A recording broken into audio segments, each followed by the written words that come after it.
విజయ్ ఇప్పుడు తన క్యాబినెట్లోను అలాగే మిగతా పరివారం మొత్తంలో కూడా తనకి చెందినటువంటి ఫ్రెండ్స్ని అలాగే తనను నమ్మినటువంటి వారు, తనకి నమ్మకంగా ఉన్నటువంటి వారు, ముఖ్యంగా సినిమా పరిశ్రమకు చెందినటువంటి వారు, సినిమా పరిశ్రమలో తనని బాగా ఎంకరేజ్ చేసినటువంటి వారు, లేకపోతే తనతో మంచిగా ఉన్నటువంటి వారు, శ్రేయోభిలాషులకి పదవులు అయితే ఇస్తున్నాడు.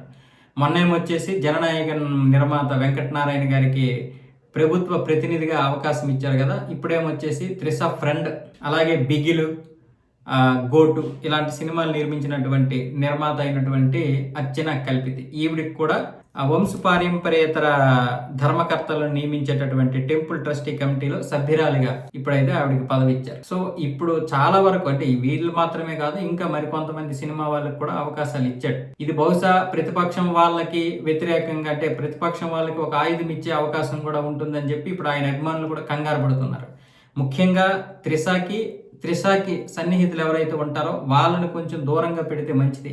ఎందుకంటే తర్వాత సంగతి తర్వాత చూడొచ్చు. ప్రస్తుతానికి త్రిష ఎంత దగ్గరగా ఉంటే ఫ్యామిలీ పరంగా కావచ్చు, వ్యక్తిగతంగా కావచ్చు, ఇటు ప్రభుత్వ పరంగా కావచ్చు, అంత విమర్శలు ఎక్కువ వస్తున్నాయి. ఈ మధ్య ఉదయనిధి గారు కూడా ఇష్టం వచ్చినట్లుగా మాట్లాడడం, డబుల్ మీనింగ్ మాట్లాడడం, అది పెద్ద దుమారం రేగింది. దుమారం రేగినా కూడా త్రిష వెనకాల ఎవరు పడమన్నారని చెప్పి కొంతమంది అటు డిఎంకేనే సపోర్ట్ చేశారు. విజయ్తో పెద్దగా, అంటే విజయ్ని పెద్దగా ఎవరు ఇచ్చేయలేదు, సపోర్ట్ చేసినట్లుగా మాట్లాడలేదు. దానివల్ల కూడా చాలామంది అభిమానులు త్రిషకి ఎంత దూరం ఉంటే అంత మంచిదన్న విధంగా మాట్లాడుకుంటున్నారు.